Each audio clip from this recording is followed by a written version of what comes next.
Hi everyone, my name is Jochen. As I said in the previous video as well, I'm going to keep this intro very short. If you would like to know more about me and what I do, please see the first video in this series. In fact, if you haven't done so already, I advise you to watch this whole series of videos in the correct order. The first video will tell you more about me, but more importantly, it will give you an overview of the whole Greater Kruger area. The second video focuses solely on Kruger National Park, and in this video we'll be focusing exclusively on all Kruger private reserves. So let's get started.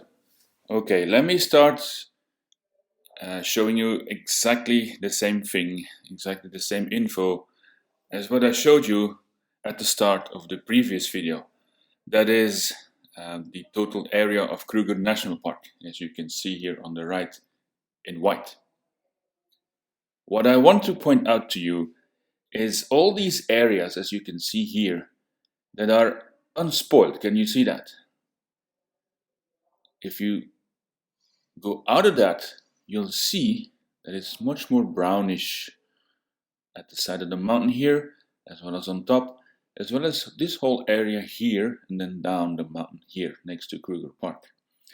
That is civilization for you. So everything that's just green, like this for example, is private reserve or a game farm. They may breed animals, for example, as well.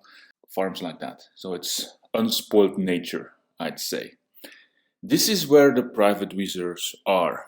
So I'm going to point out these private reserves one by one, from south to north, which is kind of logical because that's pretty much the order in which these reserves were established.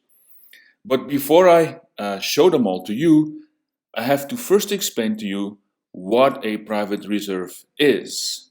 And the best way to explain is actually that a private reserve is just a whole bunch of owners of private farms that got together and they agreed on a common set of rules and they dropped the fences in between their properties. And they established a private reserve, not necessarily for ecotourism, for that reserve to be commercialized, so to speak. It might also just be because they would like, some little spot for themselves in the Garden of Eden, so to speak. That is the way I would describe most private reserves. Now, I'll go deeper into what those common set of rules are, but the most important thing right now is that a private reserve, any private reserve that I'll be discussing, basically did not start as it looks today. They all started smaller, more and more farms joined up. Sometimes the rules get adapted a little bit, more and more fences get dropped, and in the end, the final goal, I'd say, of pretty much any private reserve is that they can drop the fences with the Kruger. When they drop the fences with the Kruger, there's an extra set of rules that they have to follow. Those rules are imposed by the government, and only then are they allowed to drop their fences and become part of what we call the Greater Kruger Area. Now, before I start pointing out the private reserves one by one, there's still a few concepts that I need to explain because they are extremely relevant to what I'm about to show you next. The first concept is a game drive. What is a game drive? Now, I know that in the previous video we already spoke about driving out as a cell driver and so on, and driving around in Kruger. That is also a game drive. That's true. I also touched very quickly on private lodges, on private concessions within Kruger, and yes, they provide game drives, but I didn't really explain what it is, so I need to do that. The thing is that on private reserves, there's no self-drivers allowed. When you drive into the gate of a private reserve, you're only allowed to access the servitude roads, as we call them, and those are the roads that basically go from the gate to your lodge. That's the road you are allowed to drive on. There's no other driving that you can do yourself on a private reserve. It's not allowed. So once you are at your lodge, Guides, certified guides, will drive you around in an open vehicle. So that's just one more thing that lodges provide for you on a private reserve. You can't get out to get meals, so they provide 3 meals a day. And obviously they provide your accommodation, and then they also provide the activities, which typically are game drives. I will speak about other activities that they might offer later on. Sometimes they do also little bush walks, as we call them. It's very nice, but not very relevant now when I'm discussing what a game drive is. Anyway, game drives are done by most lodges 2 times a day for about 3 hours.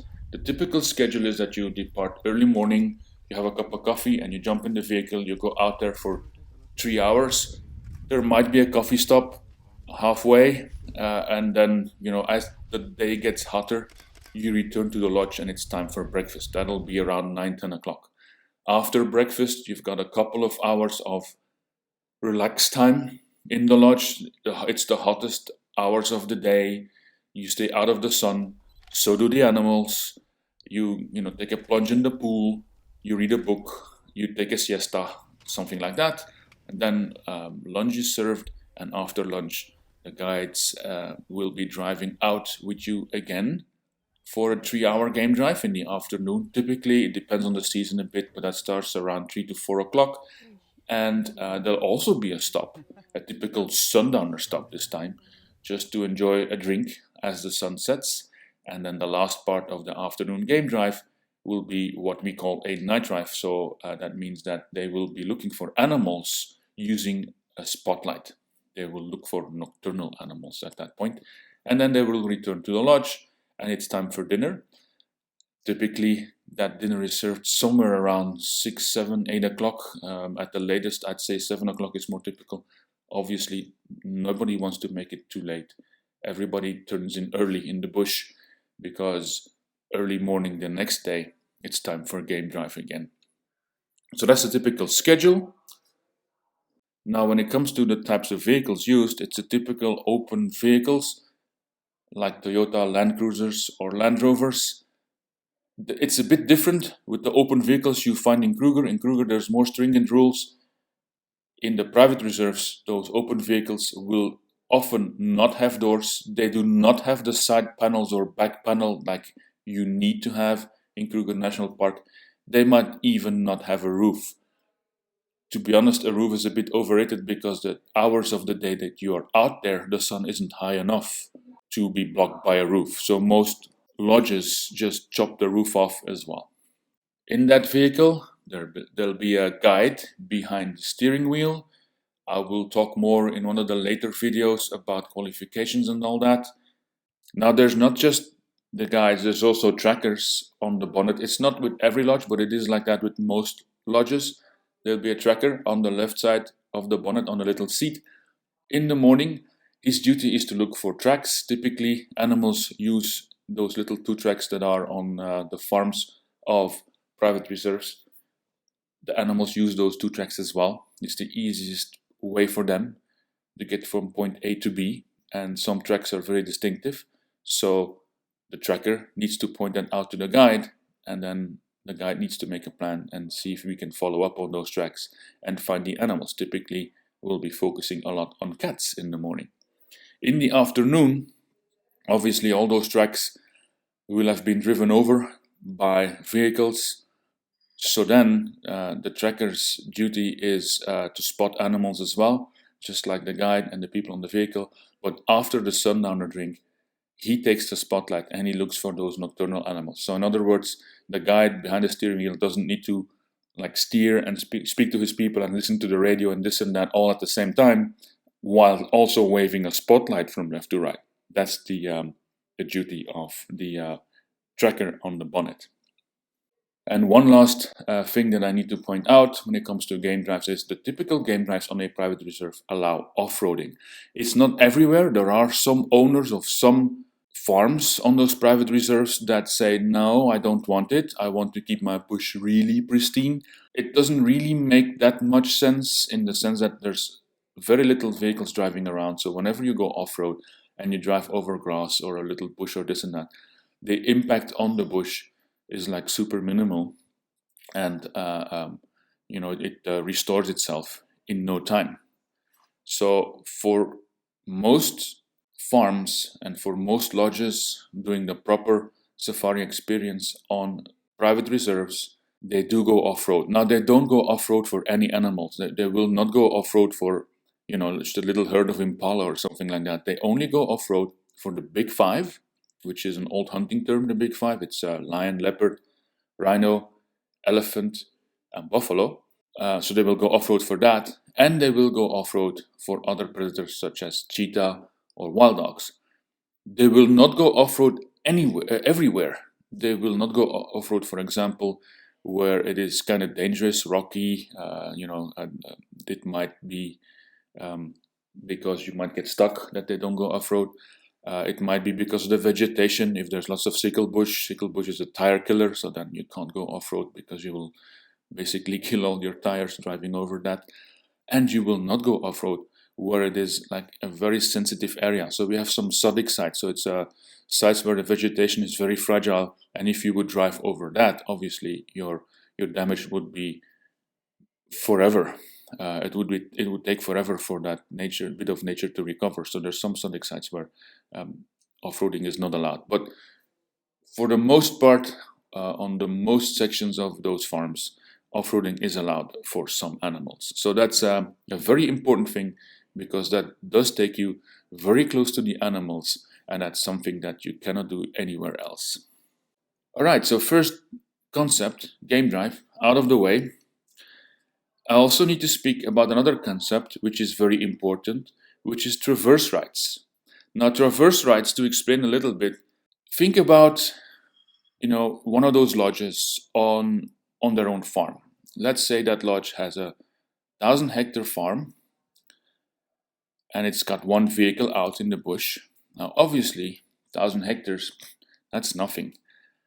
Like, in no time, you'll be driving the same roads over and over looking for animals, and that's not the kind of experience that you want to give your guests. So you need more area to drive around on. This is important for all lodges. So all those lodges that are in each other's neighborhood start speaking to each other, and they say, listen, if I can drive on your property, then you can drive on mine. Is that fine? And that's the way they agree on traversing rights. So that's the way that every individual lodge has to make sure that it's got enough area to drive around on. Now, there's not just lodges speaking to each other. It's also lodges speaking to private owners who have a farm that is not commercialized. So if you're a lodge and there's a farm of 2,000 hectares next door to you, which got a private owner, that private owner might say, this is my little place in the bush, this is my Garden of Eden, I'm a rich man, and this is where I come once a year with my whole family in my bush house. But in the meantime, that piece of land is there. I am paying lots of money for that. There's levies to be paid for keeping my farm safe and not have poaching on my farm and this and that, and to maintain my buildings and my roads and so on. So how am I going to pay for that if I'm a private owner? It's very simple. If a lodge that is next to me approaches me and says, I want to drive on your farm, then I'm going to just say, okay, you can drive on my farm, but every month you owe me XYZ amount of rands. So in other words, lodges make deals with non-commercialized properties around them as well. And so that's how, in the end, all lodges have to make sure that the area they can drive on is big enough to give their customers an awesome safari experience. Traverse rights is one of those very important concepts that most, if not all, people forget about or don't look into or can't find information about, and so on. So I'd say it is one of those reasons why you're better off booking through an agent that knows his stuff, that knows the lodges, that knows what he's selling, because he'll be choosing a better lodge when it comes to traverse, giving you a better safari experience than just any big travel agency that's not specialized in safaris. And you're probably better off going through an agent as well, instead of just booking everything yourself, every lodge yourself, especially if you don't have any knowledge of the private reserve where you want to go to. Okay, so concept number 3 is siting rules. I spoke about rules, that owners of private reserves have set among themselves, and one of those very important rules are the siting rules. Typically, one of those most important siting rules is you can only have a maximum of 2 to 3 vehicles per siting. Typically, it's 2 vehicles, so most reserves only allow 2 vehicles in a siting. So how does that rule come into practice when you're on a game drive? Let's say, for example, that I'm driving around as a guide in the bush and I find a rhino. Typically, all lodges in my neighborhood will share the same radio channel. So the first thing I have to do is I have to radio in that animal. So I'll say, guys, I found a rhino on the corner of road X and road Y. It's moving in that direction, or it's static, it's feeding, it's this, it's that. I'll explain a little bit. And then typically, cars of other lodges that are nearby will react to that. They will say, I was actually looking for a rhino as well. I would love to see that. Can I join, please? Now, the first person that actually responds will get a yes from me. I will say, yes, you can join the sighting. And then there'll be more people responding and a queue will form. Now, typically on the clusters of lodges that work together that are doing it right, that queue won't be too long. You can't have too many vehicles for just a few animals. So typically in a good area, that queue will only be like a vehicle or 3, 4, something like that. But anyway, it is a queue. So the second vehicle to respond, I'll say, listen, you're standby number 1. You can't come in because there's already 2 vehicles joining the sighting. I will only spend about, let's say, 20 minutes with that animal. Let's say that actually, on average, all vehicles spend about 10 to 15 minutes with a certain animal. So after a while, I'll pull out and I'll notify everybody on the radio that I do. I'll say, guys, I'm pulling out. The lock owner now becomes the person that joined me in the first place, and standby number 1 can make his way. The lock owner is now that other vehicle. He's now in charge of the sighting. So it is his turn to now handle that sighting. Again, after 15 minutes, he will say the same thing as me. He will say, okay, guys, I'm ready to pull out. Standby number 2 can make his way. And the person that's here with me is now the lock owner. Same thing again. So typically, in a certain sighting, as a customer, you'll be around 30 minutes maximum with that animal. 15 minutes as you roll in, and another 15 minutes joined by another vehicle, and then you pull out. There is one little downside maybe to that. It doesn't happen a lot, obviously, but suppose that you're in a sighting and lions are stalking some prey animals, but nothing has happened yet. Unfortunately, if your time's up, your guide will say, guys, we have to go. And the action might happen later, and the vehicles that join the sighting later might be more lucky. Now, it's not always that it works like that way. You can also have the luck, while some people still in queue have not seen the action.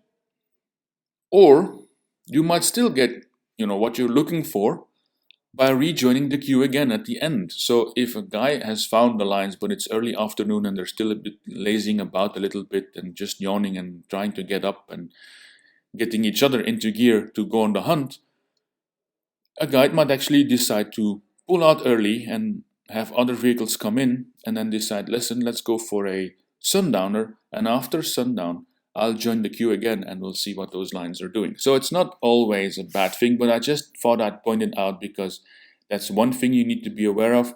You can't stick with a certain sighting the whole afternoon, for example. It's just one of those things. It's just how it works. Unless, of course, you have one of those lodges that doesn't share with any other lodges, and that's on its own property.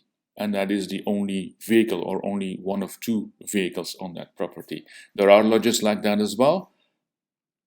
There's downsides to that as well, because obviously if you don't have a radio to share sightings with any other car, who says that you're going to be as successful in your game drives to begin with? So if you find something, you might be able to stick longer with it, but it will probably be longer before you find all the animals that you want to find without anyone helping you out via the radio.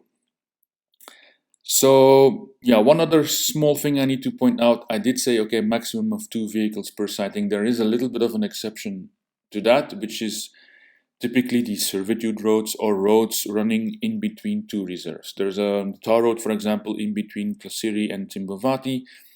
That is a servitude road, and obviously it's shared by clusters of lodges that are on both sides, and obviously not always do they use the same radio channels, so all of a sudden you might have 2 vehicles from one radio channel in that sighting and another 2 vehicles max from the other cluster of lodges on the opposite end of the road and in another reserve also joining the sighting, simply because they couldn't warn each other that a sighting was on that servitude road. It's a bit of a strange situation. Again, it's an exception. It doesn't happen that much, and still 4 vehicles is obviously a lot less than the typical bush jams you can get in Kruger National Park. But again, it's something that I needed to point out in order to be complete.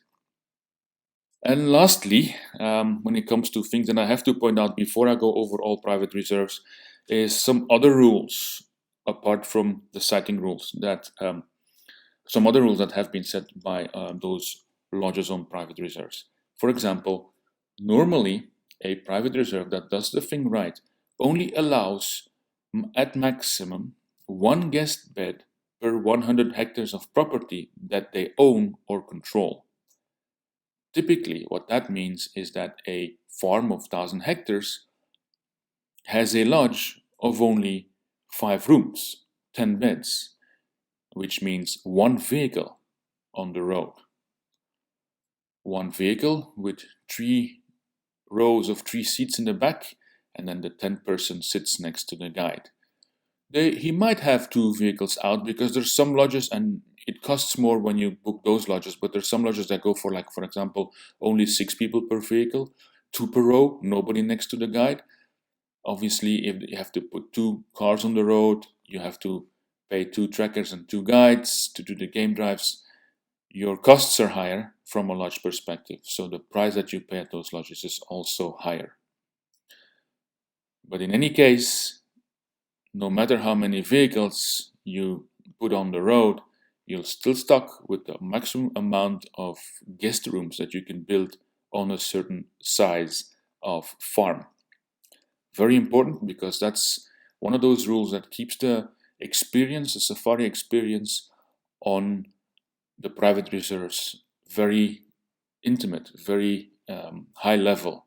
We call it from a travel agent perspective, we call that high quality, low volume safari tourism.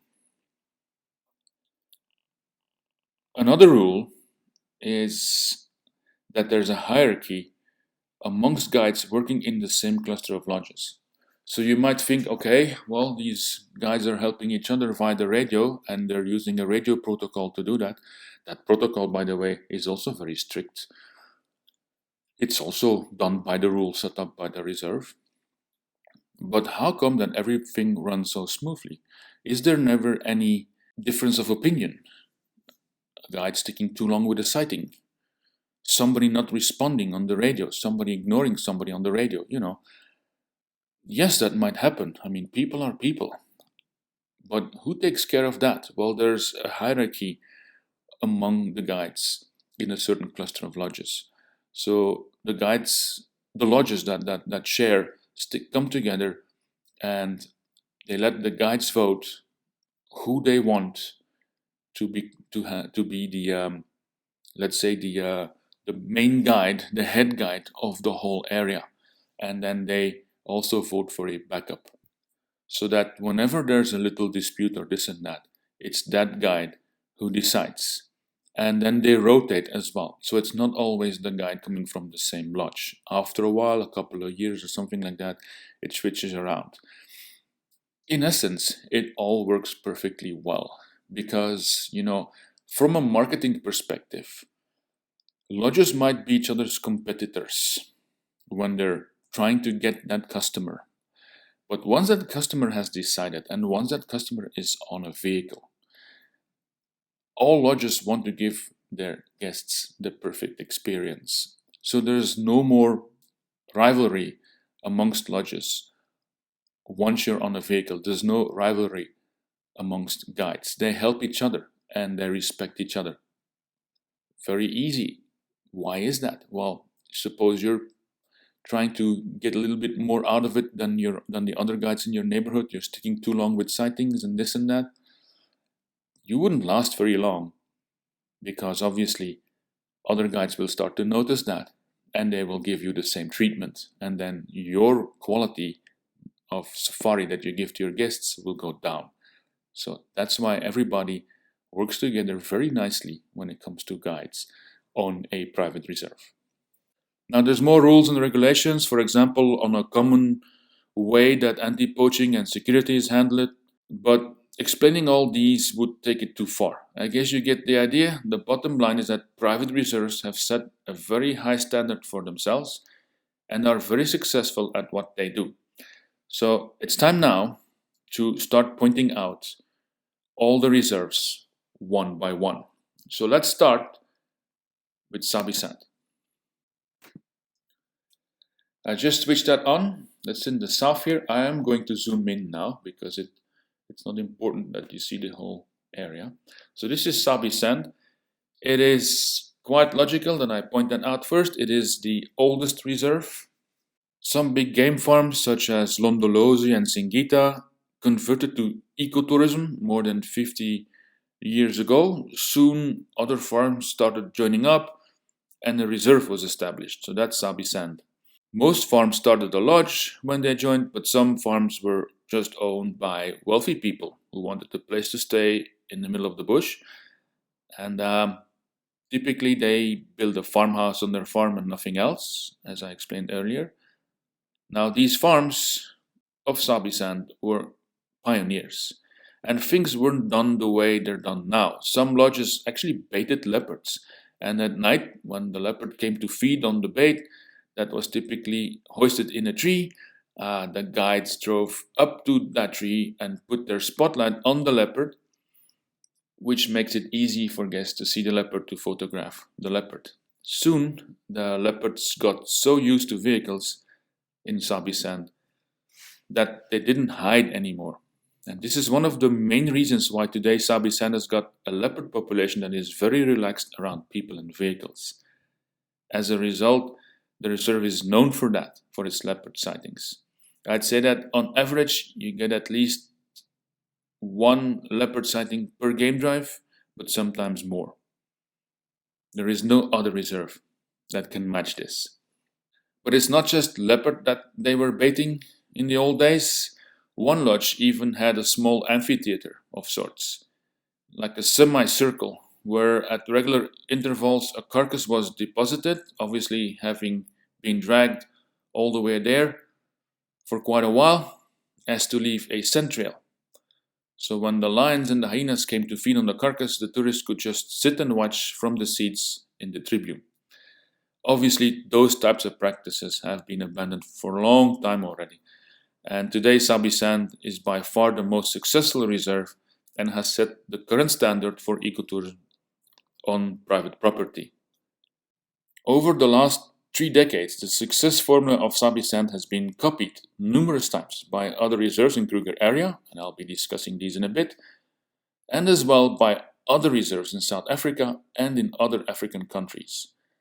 Some brand names that were originally established in Sabi Sand are now to be found all over Africa. For example, Singita now has a lodge in Kruger National Park itself, but also in Tanzania, in Zimbabwe, and Rwanda, and so on.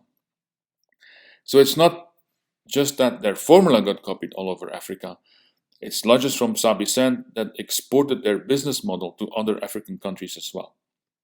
So they became very big companies by now. And speaking of success, so today Sabi Sand is the most commercialized reserve as well.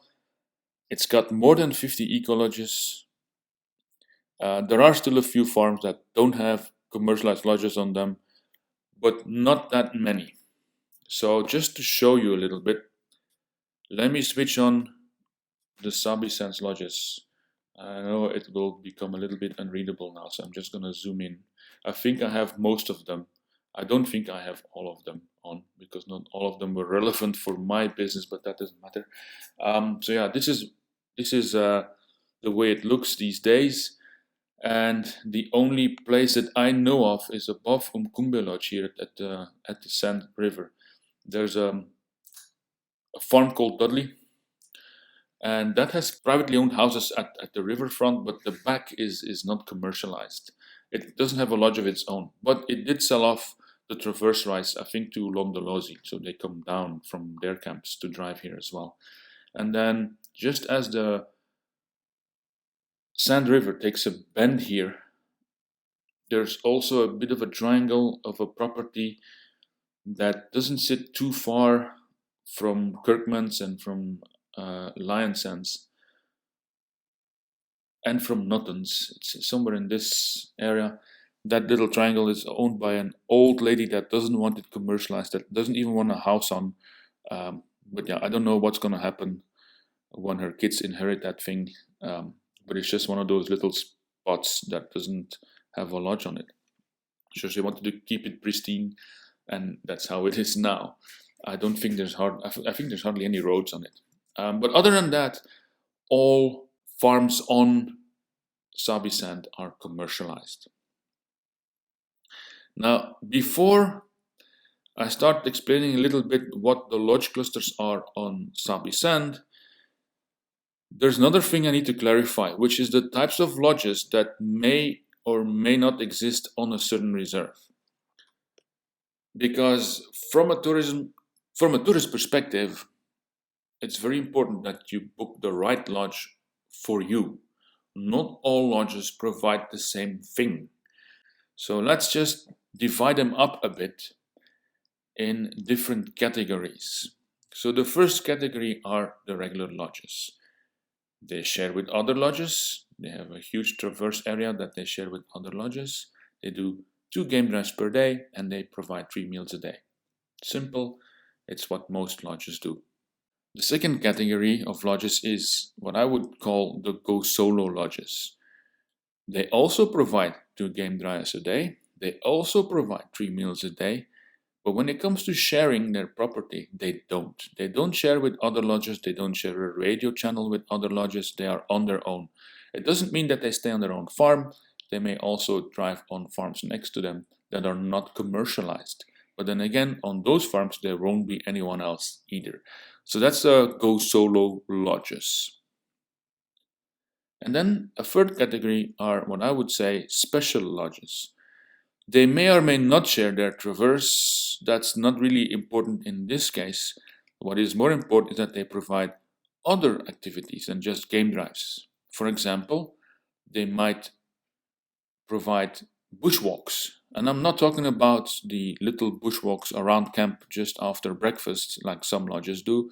I'm talking about proper bushwalks, 3-hour bushwalks, either in the morning or in the afternoon.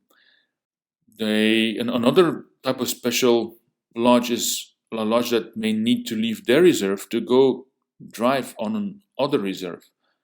So they might not even be on Big 5, so to speak, but they drive on Big 5. So same experience still, but before you get there, you have to drive a bit. And then typically you'll be on a farm in a Big 5 reserve, but for the most part, these types of lodges don't share with anyone else. It'll be a farm on the fence line somewhere on the outskirts of the reserve that is not used by any other lodge. So that's another type of special lodge. And then you've got the exclusive lodges, or the exclusive houses if you want. They might again share their property with other lodges. They still provide 2 game drives per day, but when it comes to meals, they might provide 3 meals a day, but they might also say, listen, it's self-catering, you have to provide your own meals. But the thing that makes them exclusive is they must be booked in their entirety. So if you want to go there, you have to come as a family. You book out the lodge as a whole. So those are the exclusive lodges. And then you've got another category, which I would call the wannabe lodges. They don't actually own enough property to put a camp on with enough customer beds. So obviously, since they are on a small property, even if it's in that Big 5 reserve, they don't share that little bit of property with other lodges, because what other lodges would want their 21 hectares or whatever they have to drive on? They don't need small things like that. So typically those wannabe lodges are kind of stuck on that reserve. So they can't do game drives on their own reserve because they cannot get the traverse. They could get it, I guess, if they pay a whole lot of money to the lodges around them. Then yes, they will become a normal lodge, but it won't be the most affordable lodge, let's say, on the private reserve. But so typically, those types of lodges don't do that. What they do is they take their guests to Kruger National Park or other attractions nearby. So your lodge is on a Big 5 reserve, but your game drives are not the game drives that you'd expect from a lodge on a Big 5 reserve. Your game drives are in Kruger National Park, which means that type of lodge has to drive you out of its private reserve onto the national roads, past a Kruger gate, to give you a game drive, and then has to come all the way back as well. So you'll spend quite a bit of time maybe going back and forth to Kruger National Park. They will still, for the most part, provide 3 meals a day, but then again, they might also say, well, we only provide breakfast, or we only provide breakfast and dinner because for lunch we assume that everybody's out. So it's not necessary that they provide 3 meals a day.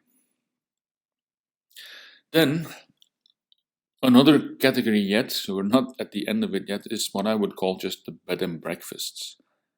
Same thing, they don't have enough property to share.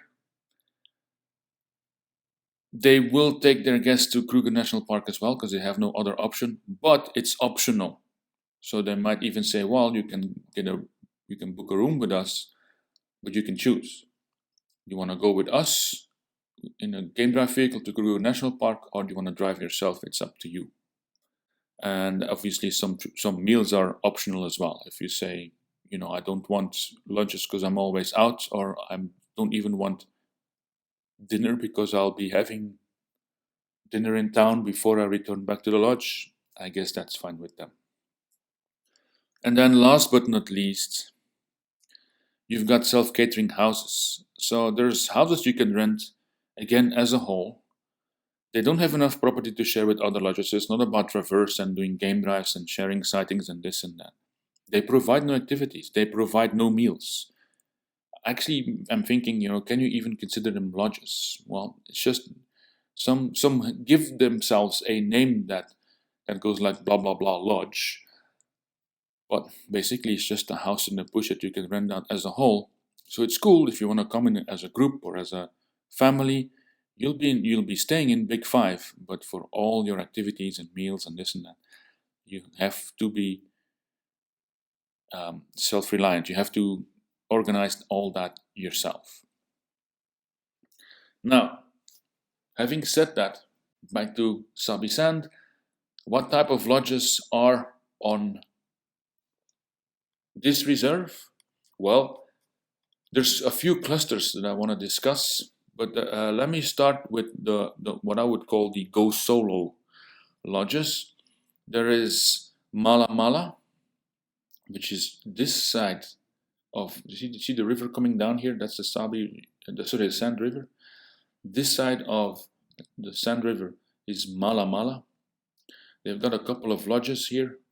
So they are actually going solo. They're on their own property. They don't share with anyone else. They share amongst their own lodges and their own vehicles, and that's it. It's a rather big area, and they call themselves, their own reserve right now. Although they're still within the boundaries of Sabi Sand, but they consider themselves a small reserve within a bigger reserve, so to speak, more or less. Not that it's very important. Then you've got Londolozi, which sits at the river here as well, but above the bend. Also have a couple of camps. They've got a nice farm and a nice area as well. They do drive on that Dudley block, which is right here, but they don't share with anyone else either. And then you've got Singita, which is further up the river. Same thing. So they are on their own properties, but they don't share with anyone else. Also a rather nice area. And then you've got some clusters of lodges that do share. So there's a cluster here in the west, and it's a rather big cluster, so it's quite a lot of vehicles out, but it's also a big area, so it doesn't mean that you'll see those vehicles all the time, but in a very important sighting and some awesome sightings, you will get quite a queue sometimes. And as you can see, it's surrounded on 3 sides by civilization, and obviously that does take away a little bit of the let's say the feeling of being in the bush. And I would certainly, if I would go here, I would certainly choose a lodge in this block that's not too close to that fence line. Richard Branson's lodges are here, Ulusaba, the guy from Virgin, and it's quite an awesome lodge, but it sits on a hill. But if you look one side, you've got the bush. If you look on the other side, you've got civilization, and you hear dogs bark and this and that. It's a shame. I still like the area, but it's not my preferred choice. I would rather take a lodge like a little bit further down in the reserve. And then there's also a cluster of lodges on the north here. It doesn't mean that they all share with everyone, because, for example, if you're at Elephant Plains, before you would get to Juma, it would take a long time. So maybe, that traverse wouldn't even work. So why would Elephant Plains pay Juma per month to go drive on their property when it's too far to even get there? Same thing in the other direction. But for the most part, most of these lodges share. It's quite an awesome area to drive around in. So that's one other cluster of lodges. Then you've got another cluster of lodges in the south here that don't all share, but some do. Sabi traverses with Nottons. I think Kirkman's does with Lion Sands, but they're on rather big plots. So quite some awesome safari experience to be had there as well, especially since you've got the Crocodile River at the bottom here, which joins the other river somewhere further down. So it joins the Sand River. I forgot to point out one little lodge, which is also a Go Solo lodge, which is Umkumbe. They might have the smallest property of all on Sabi Sand. It's a very small stretch from the river all the way to the fence line. So they are solo as well, but typically lodges that go solo need a big area so that they can give you an awesome experience, and Umkumbe doesn't have that. Still though, in this case, if you combine this lodge with another lodge in another reserve, you actually might have yourself a little bit of a sweet deal, in the sense that Umkumbe is by far, I think, the cheapest option when it comes to lodges in the Sabi Sand. Not still being cheap, but in any case, way cheaper than most other lodges in Sabi Sand, because they can get very expensive.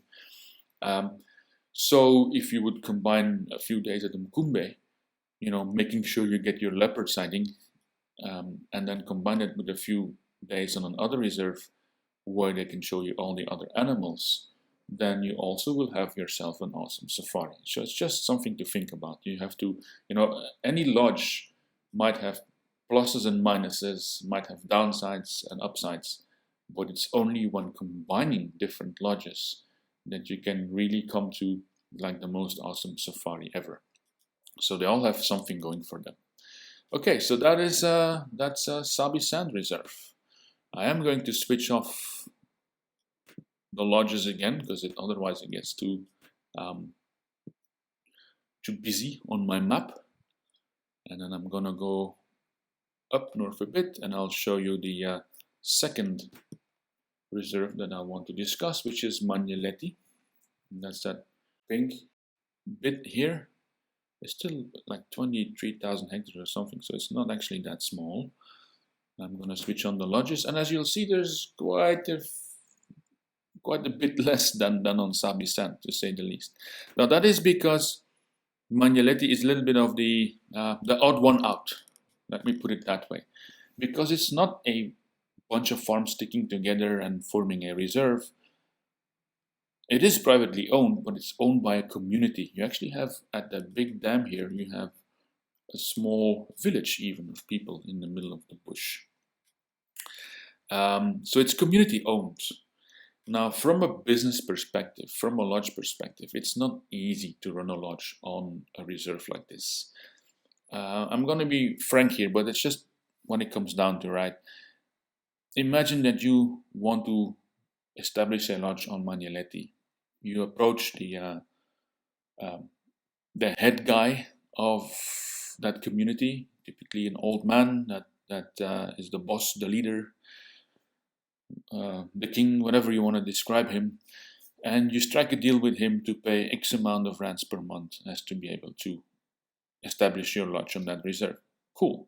Now your lodge is kicking, you're getting customers, you're getting there.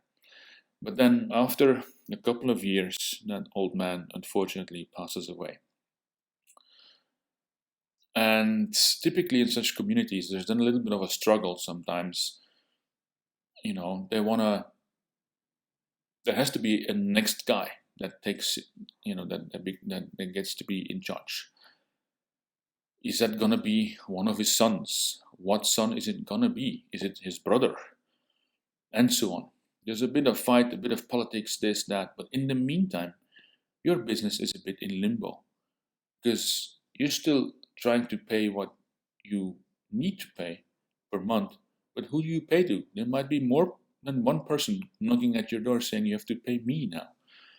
They might actually shut you down or try to shut you down because you don't pay. So, from a business perspective, it's a bit of a scary thing, I'd say. That community thinking doesn't really work well, doesn't really go hand in hand with, privately owned businesses, which is why there's less lodges on this reserve.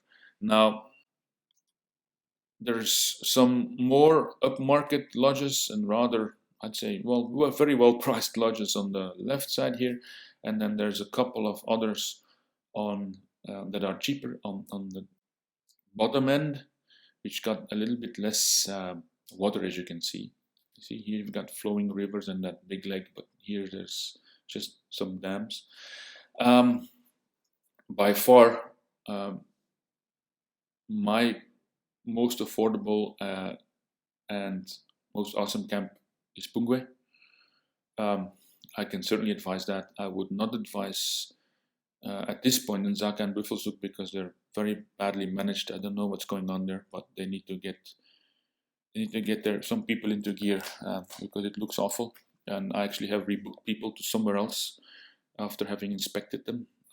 So yeah, it is what it is. The cool thing though about Manyeleti is that any lodge you choose, any lodge on that reserve can drive anywhere on the reserve. So in other words, all of a sudden, you've got a lodge that has 23,000 hectares of traverse.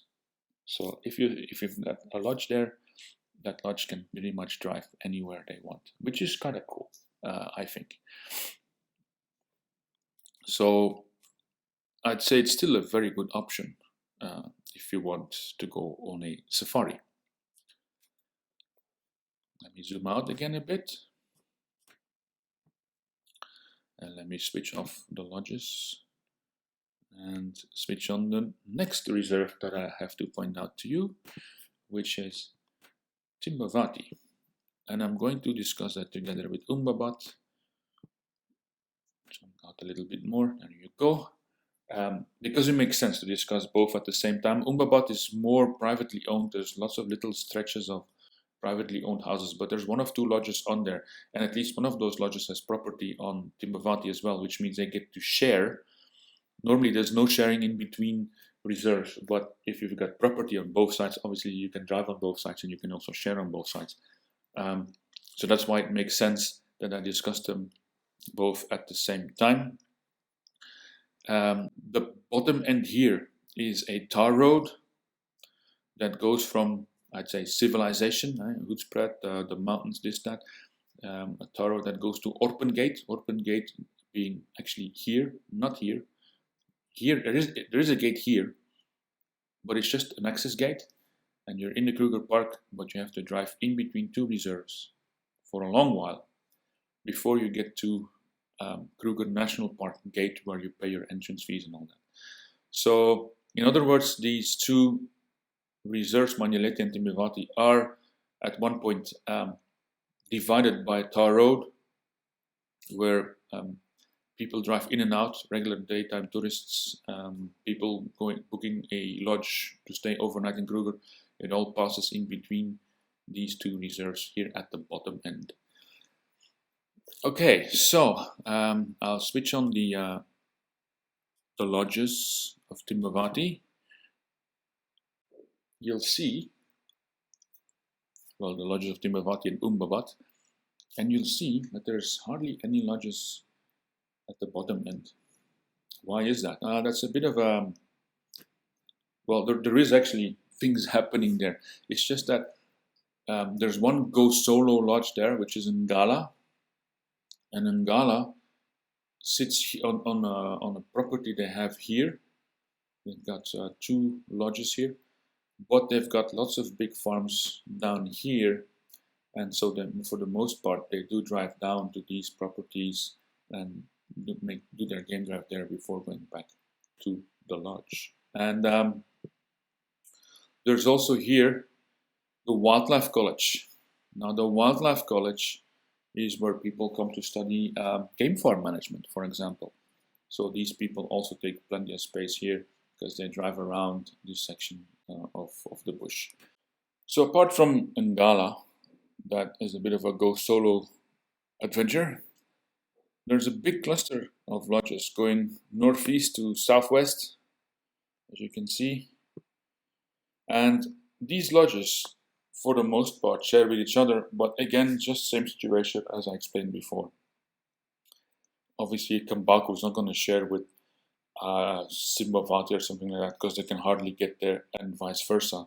But there are lodges, that have overlapping territory. So every one of these lodges has quite a bit of traverse, driving around, in their section of Timbavati.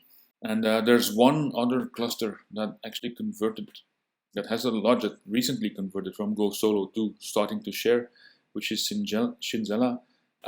They were on their own plot as well, a rather big farm though, with a very big dam on it, so it was kind of the sweet spot of Timbavati Reserve. But now they have traversed on a couple of other farms, one farm being Avoca, and then Avoca also shares with Makani. So I'd say another cluster of camps is establishing themselves. Shinzela's got a new camp coming up, but that's more up north. Avoca has got a new camp coming up as well, or so I've been told. I don't know when, I don't know where, but I expect some great things to happen in that sector. There are some exclusive lodges here in this sector as well. So as I said, that's another type of lodges. You rent them out as a whole. Walker's Bush Villa is one of them here at the river. Actually, Avoca Bush Camp has been like that at one point. I think maybe now they converted back to like handling individual tourists. I'm not sure what's going to happen, but if their second lodge is ever launched, I think maybe Avoca Bush Camp will become one of those private things again. I'm not sure. Then obviously also You've got Waterbug Private Camp, which is here, which is, I think, related to King's Camp, but it's like a private house as well. More up north, you've got Leadwood Private Camp, so that's another one that is an exclusive lodge.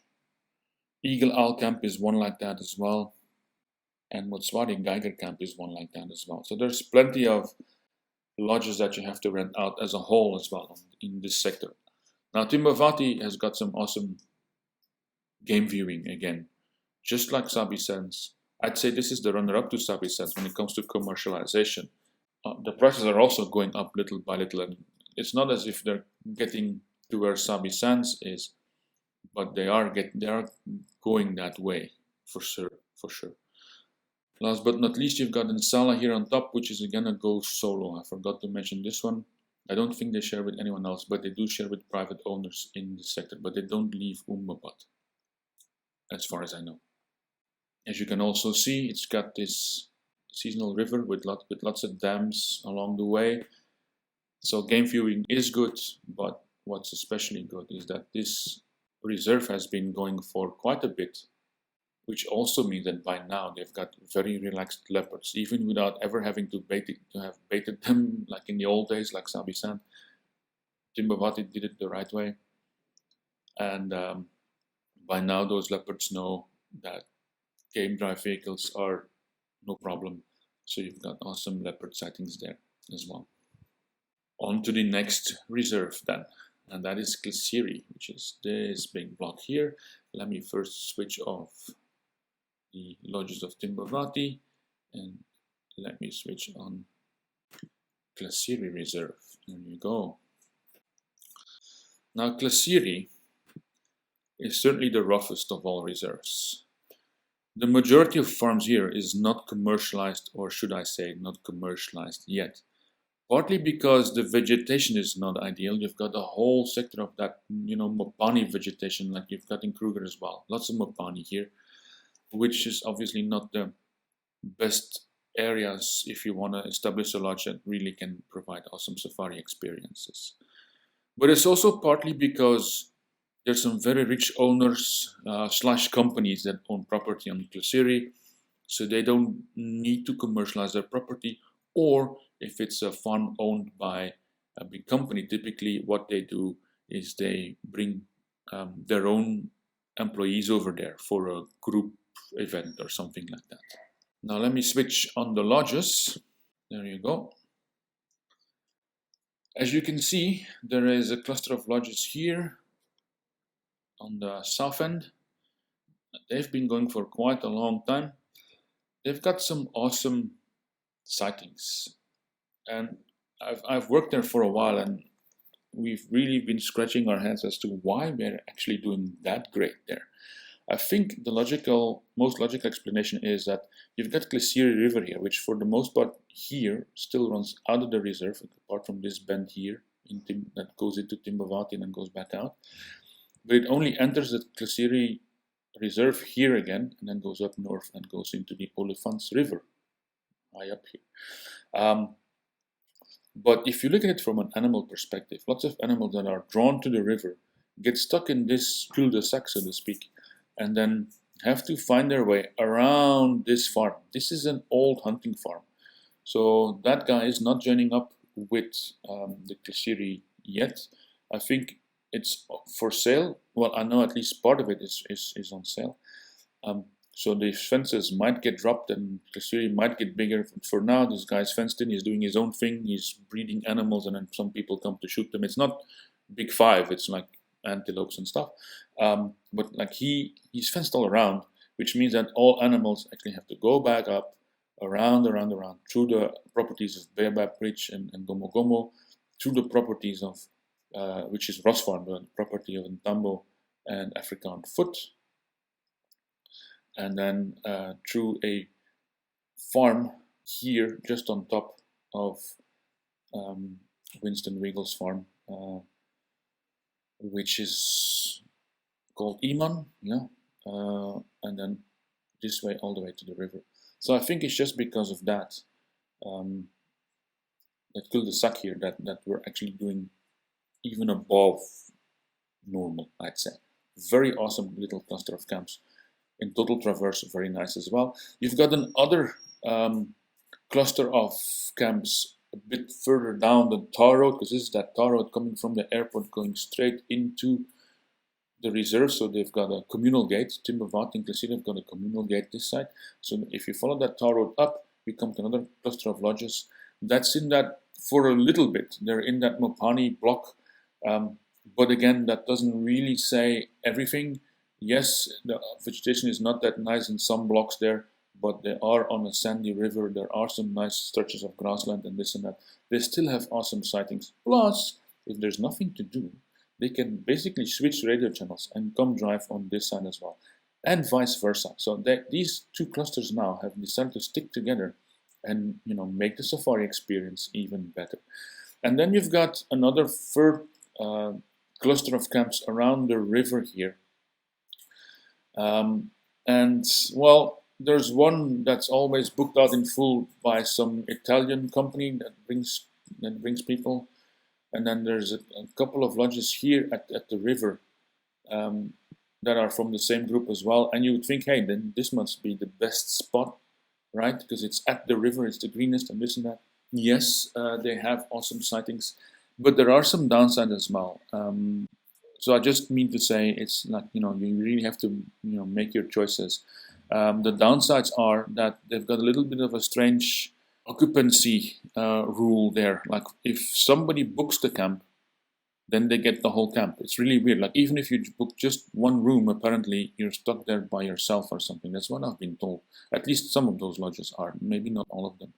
In any case, they're quite upmarket, quite expensive as well. So they don't have a lot of guests, which means in practice that whenever you are at one of those lodges and you're driving out, those other lodges might be, not driving out, so you still don't get to share a lot by radio and have to look for your own animals a lot, which is fun. But again, like on average and in total, your sightings will be a little bit less because you spend more time looking for them.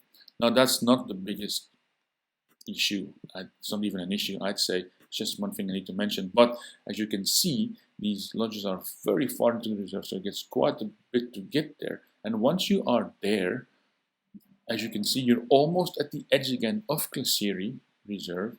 This is the Olifants River. On the opposite end of Olifants River, you've got those awful Falabora mines and Falabora mining town. Quite a bit of noise, quite a bit of pollution, this and that. So it does spoil the atmosphere a bit as you get closer to the river here. So yeah, it's just one thing you need to be aware about. So that is Klaserie for you. So yeah, this Klaserie River flows all year, so it's certainly good for these lodges, but they are quite expensive and there are some little downsides. So I'd say, again, some nice options to consider, maybe also in combination with other lodges. Never ever think that any lodge can offer everything. Now, before I go to Balule, let me first do another reserve before I go further up north, and that reserve is Thornybush. So I just skipped that, doesn't really matter, I'll discuss it now. Thornybush is the last reserve that joined the Greater Kruger Area. They dropped their fences less than 2 years ago now. So this bit of fence here between Timbavati and them has been dropped. And now they are part of the Greater Kruger Area. Thornybush is a little bit of an odd one out as well, in the sense that they've been on their own for quite a long time. Most of their farms were owned by one company, which is called the Thornybush Experience or something like that. They own quite a bit of lodges, and so they've set other rules for them in comparison to most other reserves. One of those rules that they didn't stick to, and I'll show you now. Let me just zoom in a bit more. One of those rules they didn't stick to is the number of lodges. It's easy, you just count them. 1, 2, 3, 4, 5, 6, 7, 8, 9, 10, 11, 12, 13. Hey, hold on. I haven't even pointed all of those lodges out because, as I said, there's some lodges that are small and that are not worth pointing out because they're not part of the Thornybush collection, nor have any decent traverse on that reserve. But I've already put 13 on my map, and the reserve is only 12,000 hectares. So it's easy to understand that, hey, hold on, these guys have got more beds on there than they should compared to other reserves.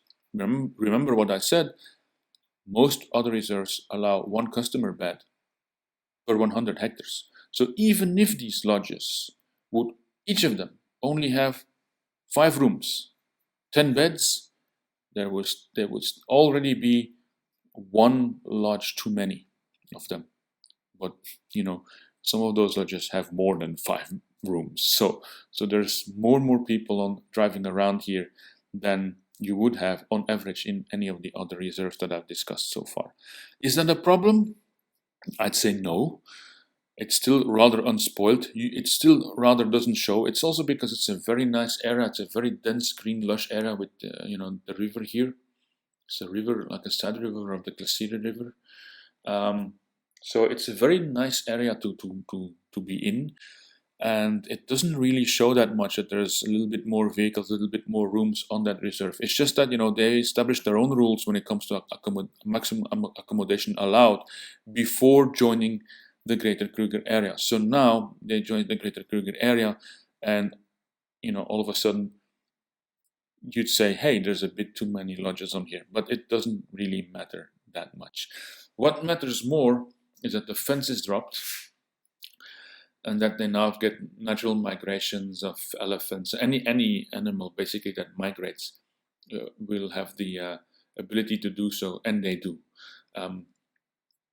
Obviously that migration is not, those movements of animals are not perfect yet, in the sense that you see this block here, that is Sandringham Farm.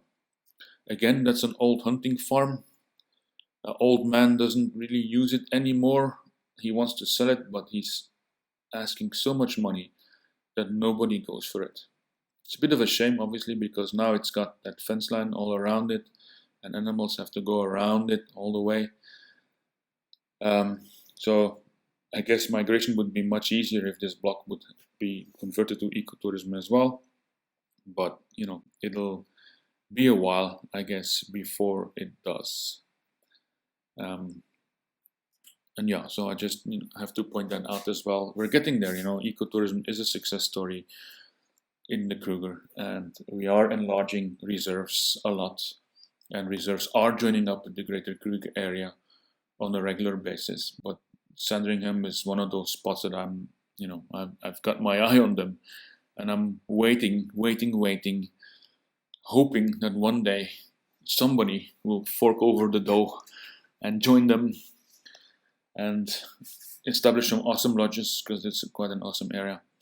And then this whole sector would even be more awesome than it already is now. So that is Thornybush for you.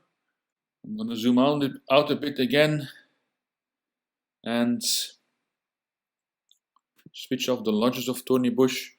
What I am going to switch on now, because it gets to be very relevant, is the R40 road, as well as the airports and the towns. It's about time that I zoom out a bit. In a second, that is. In a second. Last reserve that I need to discuss first before I speak about anything else is Balule.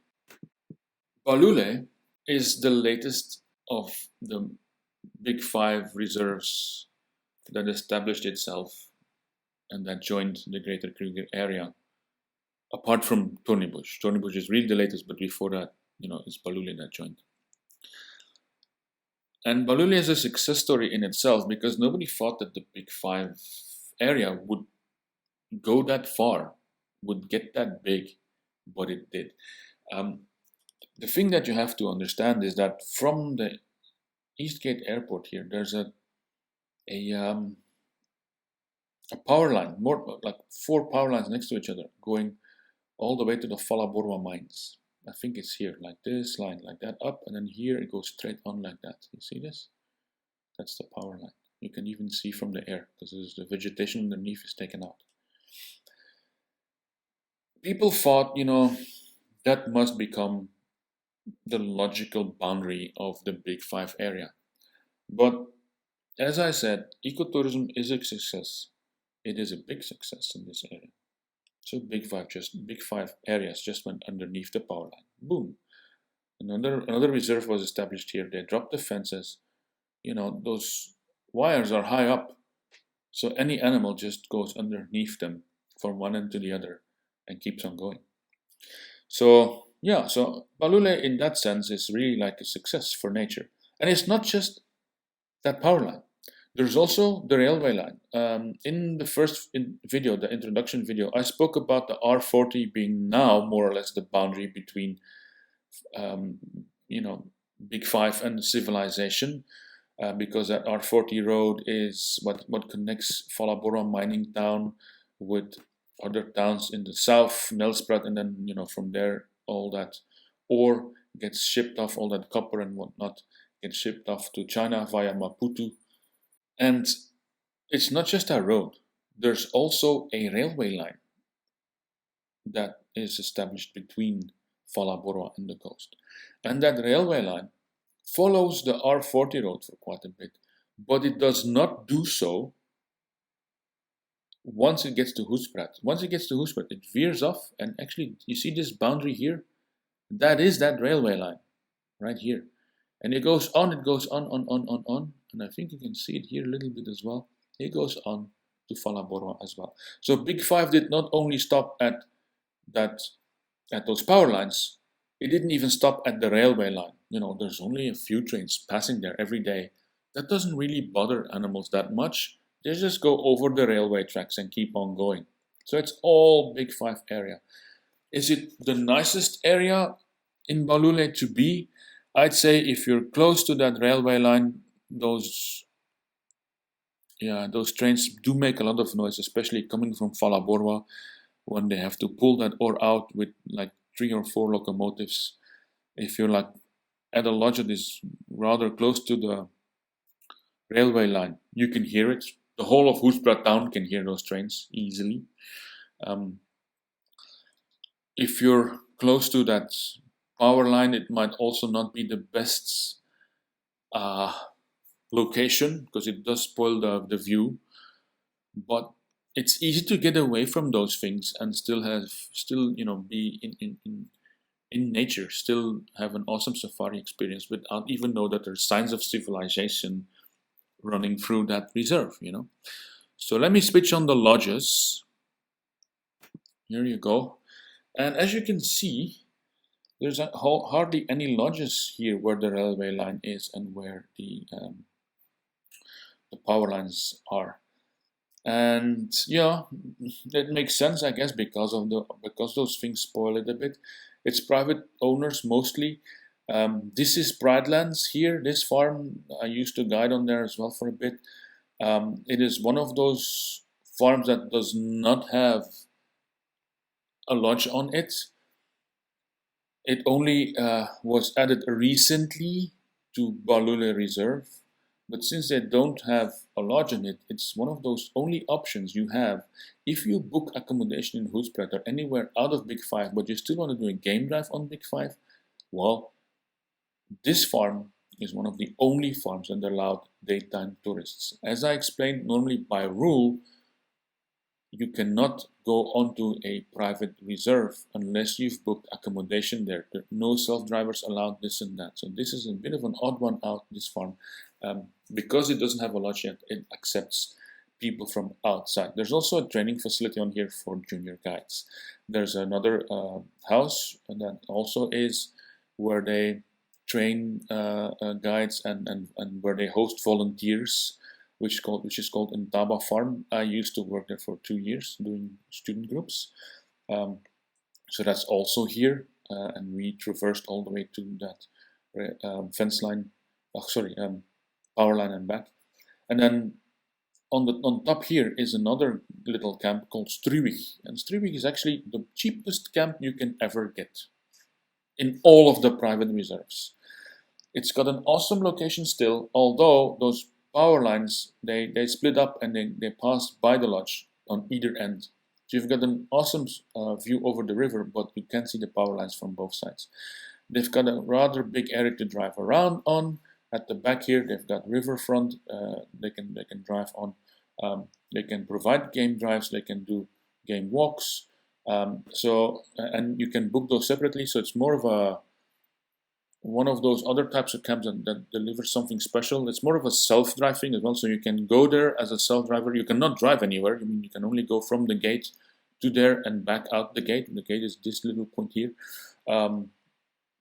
So once you're there, you either have to drive out, which is a long way to get to Kruger, for example. But yeah, you can stay there if you want to stay in the bush, and you can, book separate game drives and game walks and this and that. And the cool thing is, I don't know if you can see, but there's a little bit of a green area here, which is a big dam in the river. And they've got a boat safari there as well. It's also called Kambaku Lodge. I know there's a Kambaku Lodge on Timbavati, but there's also one at the river, and they provide cruises on that dam, which are very nice, especially in the afternoon. And they've got a little deal going with Struwig. So Struwig, Kambaku actually fetches the people from Struwig, and gives them a little bit of a boat ride, gets them across, and then from there they can join game drives into Kruger. Obviously, if you want to do that as a self-driver, you will have to leave your car here and then get your boat every time to get to Struwig and back. But yeah, it's one of those things, if you're really, really on a tight budget, it's not the best safari experience, I'd say. Don't think you're ever going to run into a rhino that side because of the big mining town of Falabora being nearby. They've all been poached out. But you can get a rather nice safari there for a fraction of the money that you would spend anywhere else. Anyway, so those are the odd ones out on this sector. The normal lodges are all in this sector. Normal lodges, normal and normal is it's not the same thing. Let me first explain a cluster of lodges that is right here in this sector, and it doesn't really show that well, but Pondoro here at the river, as well as Ezelwini River Lodge, also at that river a bit further up, as well as Ezelwini Billy's Lodge, here you go, this end, and then Greenfire and the Moshlabets lodges, they all join this area in the middle of them. So the lodges are far apart, but they all join with each other. And that means that they've got a very big traversing area here, but because there's very few water points here apart from the river, and because they're so far apart, when one car of Moshlabetsi finds an awesome sighting here, it's quite a drive for Ezelwini to drive there, and vice versa. Which means, you have to do a little bit of a Ferrari safari to go from one site to the next. Sometimes, not always, but sometimes. Still, it's a nice area. Me and my wife Mira have managed Ezelwini River Lodge for a year and something, I think a year and a half or so. Yeah, it was an awesome area to guide in, but it's just that you have to be aware that it's not as a relaxed safari experience as the other clusters of lodges typically provide. There's a bit more distance involved. So if you've got a bad back, I'd say avoid it. But if you're like into adventure, it's an awesome area to be. Best choice for me, price-wise, would certainly be Moshlabetsi in that sector. Best choice, luxury-wise, would certainly be the awesome camp of Robbie, which is Pondoro. And then you've got another cluster of lodges, which is this here, not Billy's, but because they joined that side, but Toroyaka, Naledi, Sausage Tree, they're in this sector here. There's also Viva Safari that has lodges, but they hardly do anything useful. I didn't even put them on. And then you've got Nambu at the river here. Nambu is a go solo camp. They've got nice traverse, but they're quite on the outskirts of Balule, so it takes a bit of patience there to get to see all your animals, and they don't share with anyone else. They only drive on their property as well as on properties that are private, that don't have lodges. So that's a go solo lodge, and then some of these share Naledi and Toroyaka and Sausage Tree, but again their sector is not that big. It's on the outskirts, so in terms of sighting quality, the other sector, the bigger sector with Moshla Betsy and Pondora and Ezulwini and so on is much better. But yeah, it all depends on your budget and so on. Like for example, Nambu Camp is certainly an awesome lodge in combination with another lodge as to maximize to your chances to see all animals, for example. Now, as I move on further north, I've put some other lodges here on the map, and it's maybe not easy to see, but Impala, Nyati is one of them, and Rio dos Elefantes. Let's discuss those as well as higher up. So what's happening here? Well, these are sectors of Balule that joined later on, and this first sector here, I mean in this corner here, is Nyati. Nyati is a combination of private lodges, like exclusive lodges, in other words, a lodge that you have to rent out as a whole, as well as a go solo lodge, a lodge that doesn't share with anyone else. What do I mean by that? Well, Nyati has got multiple big houses that each have 5 rooms, 10 beds, 1 vehicle, 1 guide, and so on. But you have to rent out those houses as a whole. So again, it's an exclusive lodge type of thing, but it's all Nyati. You can say Nyati House 1, Nyati House 2, Nyati House 3. I don't know what they're called, but they only share their with other Nyati houses on their Nyati farm. So that is this sector here. It's a Danish thing. So lots of Danish groups come here, so it's owned by Danish people. And then you've got Parsons Block, which is the next block next to it. And Parsons Block basically is not the way other parts of the reserve of Balule are, nor the way other farms on other reserves are. Parsons has got much smaller blocks for houses. Like there's people there owning 100 hectares, 20 hectares at the river, this, that. So it's all very small plots. So there's lots of private houses, lots of little lodges, this and that. So all those lodges there, Bala, Rio dos Elefantes, and so on, they are on their own little plots, but they can hardly go anywhere else. Sometimes they have these little deals with neighbors. So can I drive on your farm and come see the hippo pot? Yes, you can. Wada. But it's not really like if you book a game drive there, don't expect the same game drive experience as you would with any normal lodge. Mostly, you need to go from those lodges. You need to go to Kruger National Park to have proper game drives. So sometimes they do little game drive, little bumble with you on private roads, on servitude roads that run in between all those houses. But obviously they can't go on any private property. So the fun and the experience you get, with those game drives is rather limited. So typically these types of lodges are what I would call bed and breakfasts type of lodges, as I explained earlier, or wannabe lodges. They don't have enough property, so they have to take their guests to Kruger National Park. So that's Parsons Block. There's another block like that, which is called Griki. I didn't fill it in either. Same deal as Parsons, but even worse because it's getting really close to Falaborwa mining town, there's so many lodges on there. And there's actually even lodges taking chances. What by that I mean it's not the easiest area. They do have a problem with criminality sometimes from the town, because obviously the mine isn't doing that well. But it's not only that; it's that there's lots of lodges there. Normally, if you establish a commercial lodge on Griki, you should be paying commercial levies and this and that. But there's lodges taking chances. They register themselves as regular houses, and then everybody who visits there are just visitors, family, friends, they say. And so that would be like lodges operating under the radar as to avoid costs that they can avoid.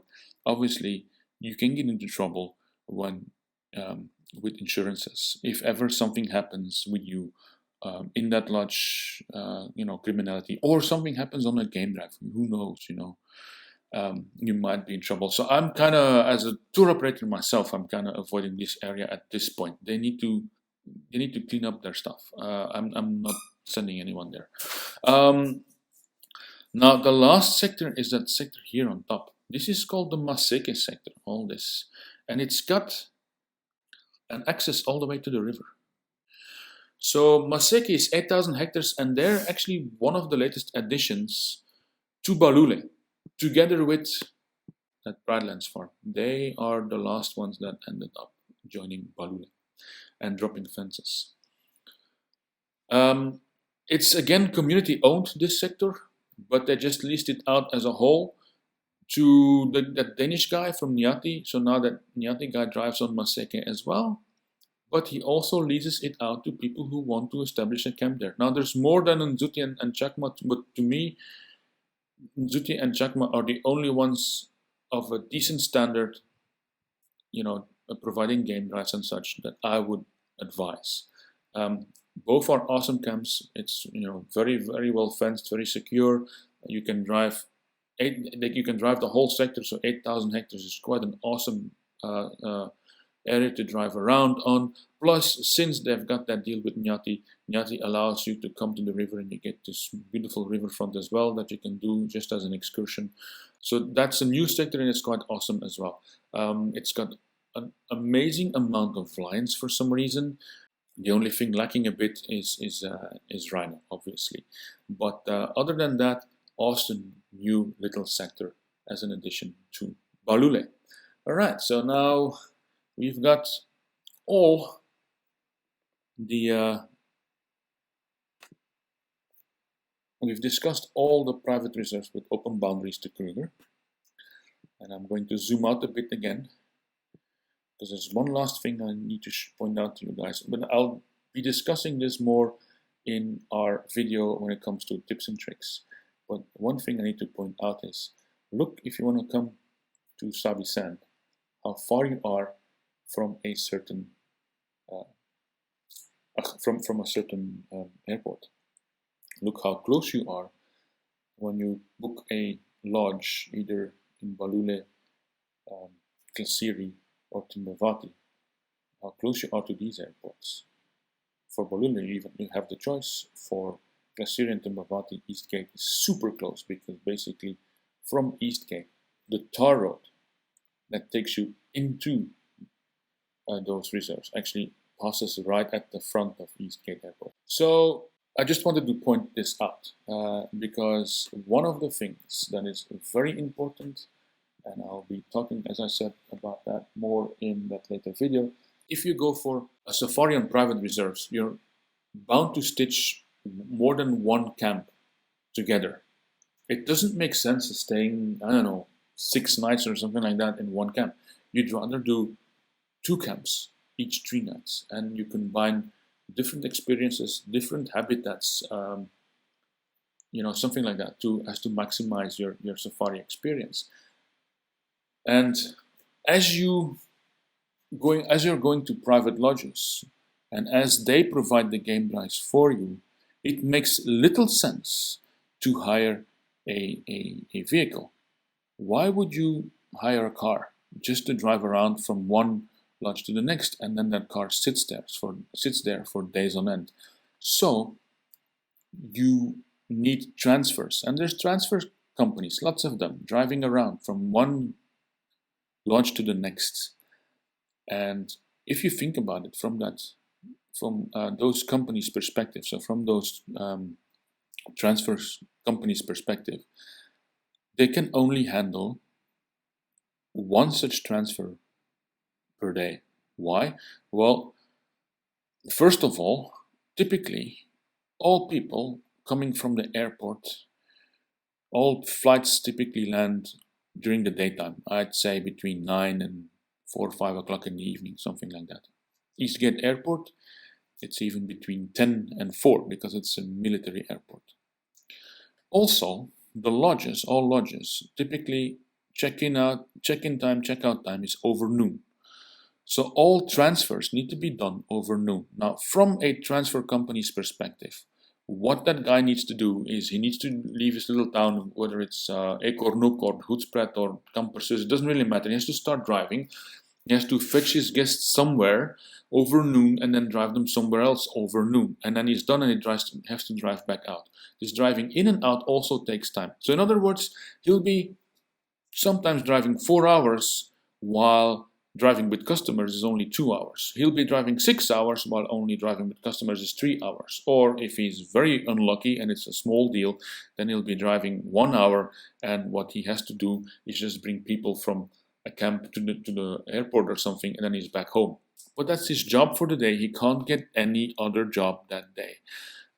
Which means that if from a transfer company's perspective, the costs that you have to charge to your guests is rather high. It's like a taxi fare, but if you're only with a couple and you're not sharing your transfer with anyone else, this is what that guy has to live off during the whole day. So what I'm trying to say is transfer costs can really become rather high if you choose lodges that are far from airports or rather far apart or this and that. So it makes sense trying to minimize those transfer fees, and that is one of the things that I'm going to go deeper into in one of the later videos. So very important, just remind that as I'll be coming back to that later on. Okay, we're almost there, but we're not there yet. So now we have all the reserves with open borders to Kruger on the map. Which ones do we not have yet? Well, those are the reserves that are also Big 5, but do not have open borders to Kruger. So which ones are those? Makalali and Karongwe. Here, as you can see, opposite end of the R40. So they're not connected to Kruger at this point in time. I'm going to switch on their lodges. There you go. There's quite a few lodges on there. And then there's 2 more, which are Kapama and Tshukudu. And let me also switch on their lodges right there. Tshukudu only has 1 lodge. So, I'll go over these very quickly. To be honest, they're not really in the scope much of these videos, but I need to be complete, so that's why I put them on. Kapama is a story just like Thornybush once was a story. It's 12,000 hectares, about the same size as Thornybush. Lots more lodges and even lots more rooms on there. Kapama now, for a large part,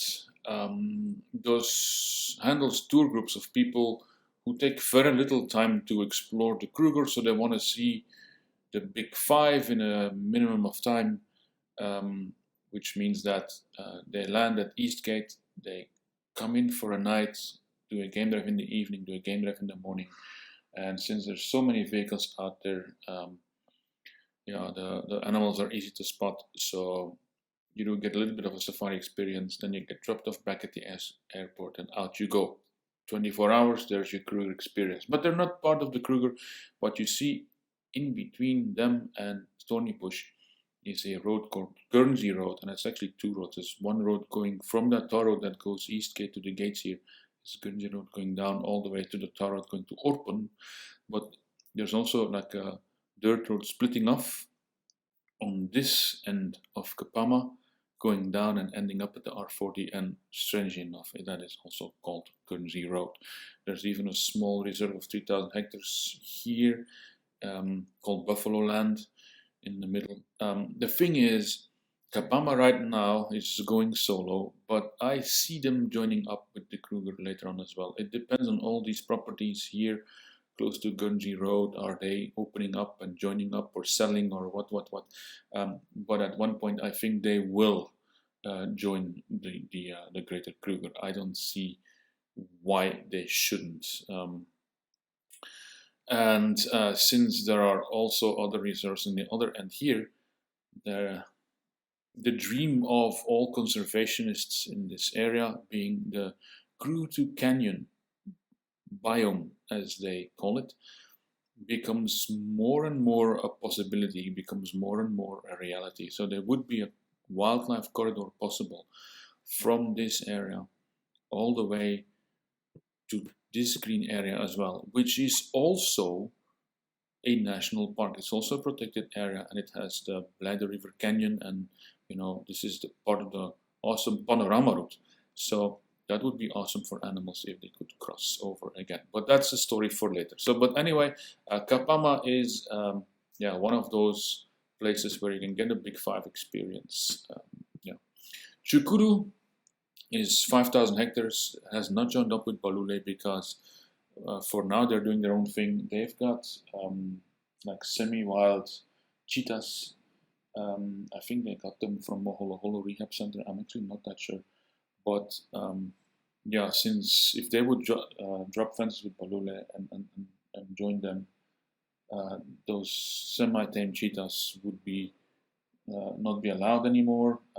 Right now, it's only got one lodge. It's also allowing daytime tourists to do a drive there, and typically those cheetahs, they steal the show because they're smart enough to go hunt during the daytime and then come back onto the lodge grounds behind electrified fence during the nighttime, so being safe from lions. So sometimes if they're awake, you can go pet them and all that stuff. It's not very natural, but it is a fun experience for people visiting there, which is why I guess Tshukudu is doing their own thing still and not joining up with Balule.